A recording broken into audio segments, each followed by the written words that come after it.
اللہ کے پیارے نبی علیہ السلام جس وقت رب کے قرب خاص پہ پہنچے، جا کر عرض کی التحیات للہ.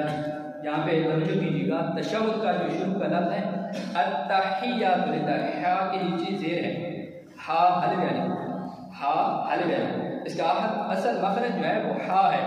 التحیات لفظ پڑھنا بھی غلط ہوتا ہے، التحیات پڑھنا بھی غلط ہوتا ہے. التحیات للہ ہا کا مخرج ہے وسط حلق. حلق کے تین حصے ہیں، ایک ہے اعلیٰ حلق، وسط حلق، ادنائے حلق. حلق کے تین حصے ہوئے جو ہا نقطہ کے بغیر ہے، ہا حلق والی جسے آپ کہتے ہیں، اس کا جو مخرج ہے نکلنے کی جو جگہ ہے وہ وسط حلق، حلق کا درمیانی حصہ ہے.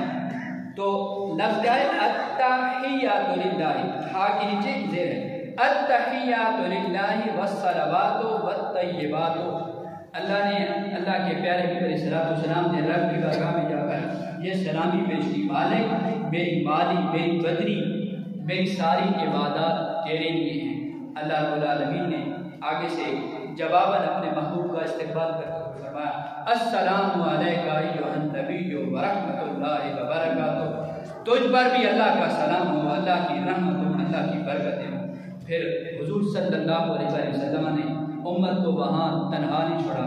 اللہ کے پیارے نبی علیہ السلام نے عرض کی مالک یہ جو سلامیوں کے تحفے پیش کی جا رہے ہیں، یہ جو برکتیں نازل کی جا رہی ہیں، یہ جو رحمتیں برکتیں نازل کی جا رہی ہیں، مالک میری امت کو بھی حصہ عطا فرما.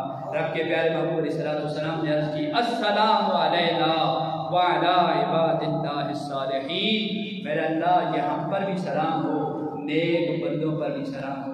جس وقت یہ کلمات کہے گئے تو اس وقت جو فرشتے عالم بالا کے اندر تھے انہوں نے کہا اشہد ان لا الہ الا اللہ واشہد ان محمدا عبدہ ورسولہ. یہ جو کلمہ تشہد ہے یہ اللہ اور اس کے پیارے نبی علیہ السلام اور فرشتوں کا کلام ہے جو معراج کی شب ہوا، جو آج ہر نمازی اپنے نماز کے اندر تحیات کے اندر یہ کلمات ادا کرتا ہے. پھر حضور